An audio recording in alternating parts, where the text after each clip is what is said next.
Alam mo ba na 75% ng ating panaginip ay nakakalimutan natin at 5% lang nito ang ating naaalala?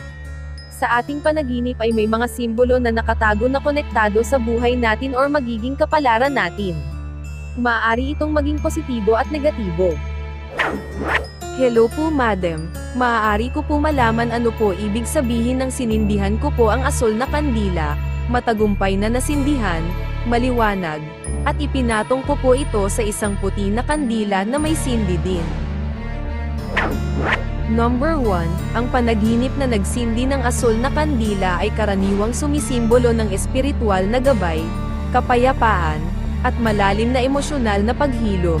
Ang asul na kulay ay madalas na iniuugnay sa katotohanan, karunungan, at komunikasyon, na nagpapahiwatig ng kailanman sa buhay o paghahanap ng kapanatagan sa gitna ng mga pagsubok.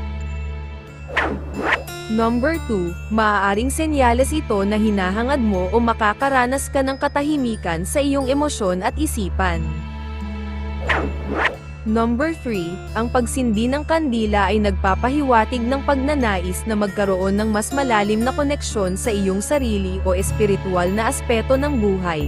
Ang asul ay sign din ng paggaling, kaya maaaring ito ay indikasyon ng emosyonal na paghilom mula sa mga nakaraang sakit o trauma. Number 4, sa kabuuan, ang panaginip na ito ay madalas na positibo, na nagpapahiwatig ng liwanag at gabay sa iyong buhay. Maaaring panahon na upang harapin ang isang katotohanan na matagal mo nang iniiwasan. Niyakap niya daw ako ng mahigpit habang ako ay nakatalikod. Niyakap ako ng mahigpit ng partner ko. Ano po ibig sabihin nun?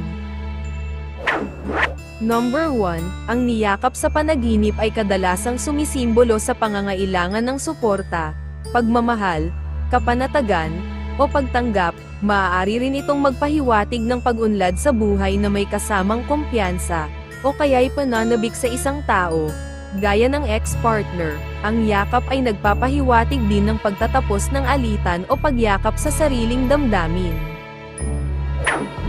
Number 2, ito ay madalas na refleksyon ng pagnanais na makaramdam ng proteksyon at seguridad, lalo na kung matagal nang hindi nakakaranas ng pisikal na pagmamahal. Ang yakap ay simbolo ng pagtanggap at pagmamahal, na nagpapahiwatig ng positibong ugnayan sa taong yumayakap o sa sarili. Number 3, ang pagyakap ay maaari ring magpakita ng pagtitiwala sa sarili at kakayahang harapin ang mga hamon. Ang ganitong panaginip ay madalas na positibo, na nagpapakita ng emosyonal na pangangailangan na matugunan o ang pagtanggap sa mga sitwasyon sa buhay. Ano po kahulugan ng nalulunod na baboy?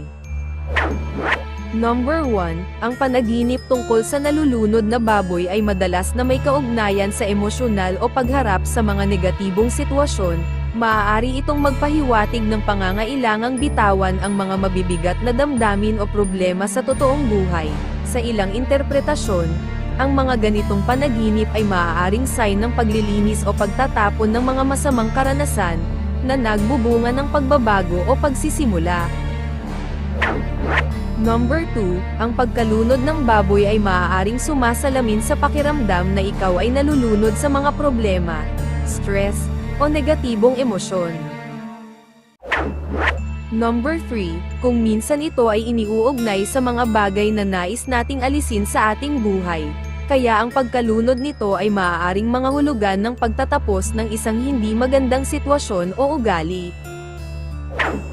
Mahalagang tandaan na ang kahulugan ng panaginip ay nakadepende sa iyong personal na karanasan at damdamin sa totoong buhay. Ano po kahulugan ng pinatay na manok sa panaginip? Number 1, ang panaginip na pinatay ng manok ay maaaring sumisimbolo sa isang mahalagang desisyon o katotohanang kailangan mong harapin sa totoong buhay. Maaari rin itong magpahiwatig ng mga alalahanin, takot, o mga pagbabagong kailangang tugunan. Number 2, ang patay na manok sa panaginip ay madalas na may kaugnayan sa mga hindi natapos na gawain o mga sitwasyong nagdudulot ng stress. Ang manok ay madalas na sumisimbolo sa paggising sa oras, o mga sitwasyon sa buhay na nangangailangan bigyan pansin. Ang panaginip ay refleksyon ng iyong mga saloobin at emosyon, kaya mahalagang pag-isipan ang mga kasalukuyang pangyayari sa iyong buhay. Salamat sa inyong pakikinig.